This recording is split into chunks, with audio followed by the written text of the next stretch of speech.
Assalamualaikum warahmatullahi wabarakatuh. Salam sejahtera untuk kita semua. Perkenalkan, nama saya Melisa, NIM 2017954. Di sini saya akan membahas tentang penyusutan anggaran hutang dan anggaran modal.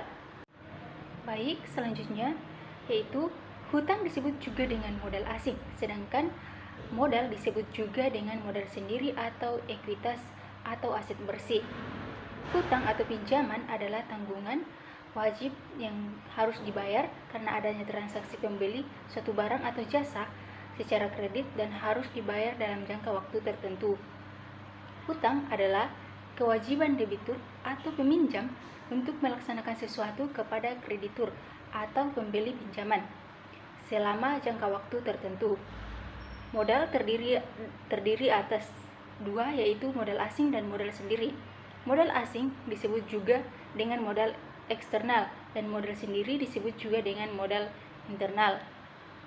Perusahaan menambah hutang dan modal biasanya untuk tujuan peluasan atau ekspektasi. Keuntungan ekonomis yang dapat diperoleh oleh suatu perusahaan yang mengadakan ekspansi antara lain adanya produksi yang ekonomis, pembelian dan penjualan yang ekonomis, manajemen yang ekonomis, dan pembelanjaan yang ekonomis. Baik, adapun jenis-jenis hutang dan manfaat anggaran. Yang pertama itu anggaran hutang adalah anggaran untuk memperoleh dan membayar hutang. Dan yang kedua itu hutang usaha, tidak sama dengan hutang dagang. Hutang usaha meliputi hutang dagang. Hutang dagang digunakan hanya untuk perusahaan dagang, sedangkan hutang usaha digunakan untuk bermacam perusahaan. Yang ketiga itu jenis hutang. Hutang terdiri atas hutang jangka pendek atau hutang lancar dan hutang jangka panjang atau hutang tidak lancar. Hutang dagang adalah hutang yang terdiri sebagai akibat pembeli barang dengan secara kredit. Hutang dagang hanya terdapat pada perusahaan dagang. Hutang usaha adalah hutang yang terdiri sebagai akibat membeli barang atau jasa secara kredit untuk keperluan rutin atau sehari-hari. Hutang usaha terdapat pada bermacam perusahaan, termasuk perusahaan dagang. Hutang jangka pendek atau hutang lancar adalah hutang yang berjangka waktu paling lama 1 tahun, seperti hutang usaha, beban turunan, wesel bayar, kredit modal, modal kerja, dan lain-lain. Hutang jangka panjang atau hutang tidak lancar adalah hutang yang berjangka waktu lebih dari 1 tahun, seperti hutang obligasi, hutang hipotek, dan kredit investasi, dan lain-lain. Dari segi manajemen keuangan, hutang jangka pendek diartikan sebagai hutang yang harus diselesaikan dengan menggunakan harta lancar atau pembuatan wajib lainnya. Misalnya, hutang usaha dibayar dengan kas atau aset lancar, atau hutang usaha diselesaikan dengan cara meminjam di bank dalam bentuk kredit modal kerja. Selanjutnya yaitu kredit modal kerja adalah kredit yang diberikan bank untuk keperluan modal kerja.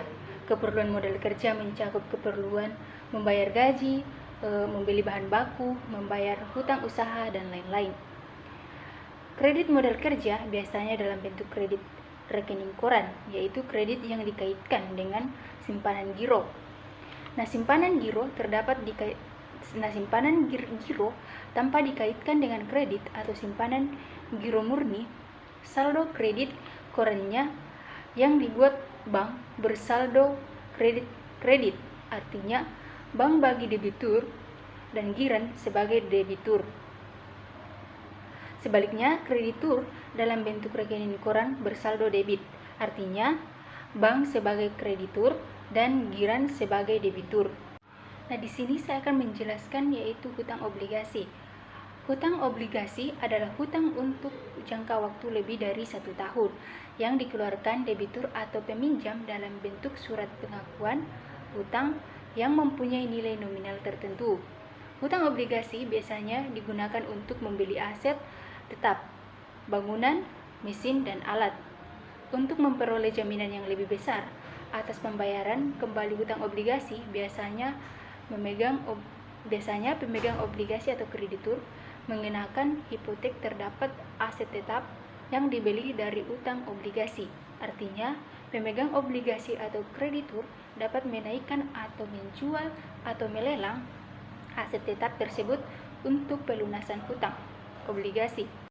Terdapat 3 jenis obligasi, antara lain yang pertama, obligasi biasa ialah obligasi yang bunganya tetap dibayar oleh debitur dalam waktu tertentu tanpa memandang debitur memperoleh laba atau menderita rugi. Yang kedua itu obligasi hasil ialah obligasi yang bunganya dibayar debitur bila debitur memperoleh laba tetapi kreditur mempunyai hak kumulatif atas bunga. Yang ketiga, obligasi yang dapat ditukarkan adalah obligasi yang memberikan kesepakatan kepada pemegang obligasi atau kreditur untuk menukarkan dengan saham dari perusahaan pembuat obligasi.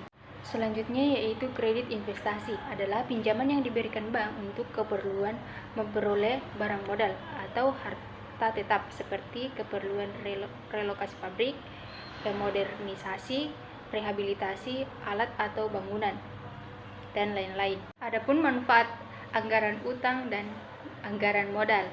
Yang pertama itu menambah utang jangka pendek maupun utang jangka panjang, dan modal sendiri dimaksudkan untuk ekspansi, yaitu memperluas kegiatan perusahaan, memperluas kegiatan produksi, memperluas kegiatan pemasaran dengan tujuan memperoleh laba yang sebesar-besarnya. Yang kedua, utang jangka pendek digunakan sebagai modal kerja, yaitu untuk membiayai kegiatan rutin sehari-hari seperti membeli bahan baku atau barang dagang, serta membayar gaji dan upah. Yang ketiga itu, bertambahnya utang jangka pendek berarti bertambah pula bahan baku yang dibeli atau bagi perusahaan manufaktur, atau barang dagang yang dibeli atau bagi perusahaan dagang. Yang keempat itu utang jangka panjang dan modal sendiri digunakan untuk membiayai aset tak lancar seperti memperoleh bangunan, mesin, dan alat. Yang kelima, utang jangka panjang dan modal sendiri diperlukan sebagai akibat dari bertambahnya kebutuhan utang jangka pendek untuk modal kerja. Selanjutnya, bahan baku bertambah berarti kegiatan produksi meningkat dan harus diimbangi dengan menambah bangunan dan alat produksi lainnya untuk ekspansi yang membiayainya bersumber dari utang jangka panjang dan modal sendiri. Selanjutnya itu dengan meningkatkan kegiatan produksi, pemasaran atau ekspansi sebagai alat peningkatan pembelajaran dengan hutang dan modal sendiri dapat memperbesar laba. Selanjutnya dapat menurunkan biaya variabel per unit karena bahan baku dan bahan dagang salah satu unsur biaya variabel yang pokok. Hal ini akan memperbesar volume barang yang dijual dan dapat memperbesar laba yang akhirnya dapat meningkatkan rentabilitas ekonomis. Adapun faktor-faktor yang mempengaruhi anggaran utang. Yang pertama itu faktor ekspansi. Faktor ekspansi seperti perusahaan yang ingin tetap hidup dan sukses haruslah berusaha agar dapat selalu berkembang. Perkembangannya akan makin besar, perusahaan selalu menyangkut masalah pembelanjaan. Berikutnya itu, perusahaan yang mengadakan ekspansi selalu membutuhkan tambahan modal. Selanjutnya, kebutuhan modal untuk keperluan ekspansi semakin lama semakin besar karena sifat ekspansi perusahaan yang dilakukan secara berangsur-angsur. Berikutnya yaitu pada umumnya ekspansi hanya membutuhkan tambahan modal kerja karena perusahaan bekerja dengan kapasitas produksi yang sudah ada. Selanjutnya, ekspansi ini selain dibutuhkan tambahan modal kerja, juga dibutuhkan tambahan modal tetap. Ekspansi ini yang dimaksud sebagai peluasan modal, baik perusahaan modal kerja saja maupun modal kerja dan modal tetap, yang digunakan secara tetap dan terus-menerus di dalam perusahaan. Perluasan modal ini dapat memperbesar hutang. Apabila ekspansi perusahaan berdasarkan atas pertimbangan untuk memperbesar dan menstabilisasi laba diperoleh, maka ekspansi tersebut karena motif ekonomi. Nah, semakin besar permintaan terhadap barang atau jasa yang dibuat oleh suatu perusahaan, maka semakin besar permintaan terhadap barang atau jasa yang dibuat oleh suatu perusahaan, maka luas pasar bagi produknya mendorong perusahaan tersebut untuk memperbanyak produksinya guna mengimbangi pertimbangan permintaan atau tambahan luas pasar. Makin besar jumlah produk yang dijual berarti maka makin besar kemungkinan untuk mendapat laba. Sehingga perusahaan mempunyai harapan dan keinginan untuk selalu mengembangkan dan meluaskan perusahaannya. Kedua yaitu struktur modal. Pembelajaran yang sehat itu pertama-tama harus dibangun atas dasar modal sendiri, yaitu modal yang tahan risiko.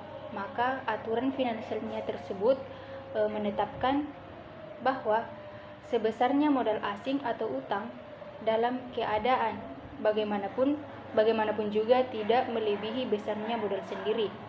Selanjutnya yaitu angka perbandingan antara jumlah modal asing dengan modal sendiri tidak boleh melebihi 1:1. Selanjutnya, setiap perusahaan berbasis modal sendiri akan memperbesar kemampuan perusahaan dan menanggung risiko yang. Adapun penyusunan anggaran hutang. Penyusunan anggaran hutang merupakan tanggung jawab Departemen Keuangan. Terbagi menjadi 3. Yang pertama itu Departemen Keuangan bekerja sama dengan Departemen Pembelian. Penyusunan anggaran rutin untuk mengumpulkan data beli dan syaratnya. Yang kedua, menghitung anggaran hutang usaha pada periode tertentu. Dan yang ketiga itu menyusun anggaran hutang usaha. Selanjutnya yaitu untuk menyusun anggaran hutang jangka panjang untuk keperluan investasi. Terbagi menjadi 3. Departemen Keuangan bekerja sama dengan Departemen Produksi untuk mengumpulkan data alat produksi yang akan dibeli.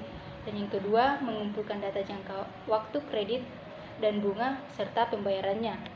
Yang ketiga, menghitung dan menentukan besarnya anggaran utang. Adapun penyusunan anggaran modal. Modal yang dimaksud dalam bahasan pokok ini disebut dengan modal sendiri. Modal sendiri adalah selisih lebih harta atas utang. Penyusunan anggaran modal di sini berupa anggaran perubahan modal. Anggaran perubahan modal antara badan usaha yang satu dengan badan usaha yang lainnya. Di Indonesia terdiri atas perusahaan perseorangan, prima, persekutuan komanditer, perseroan terbatas, dan koperasi.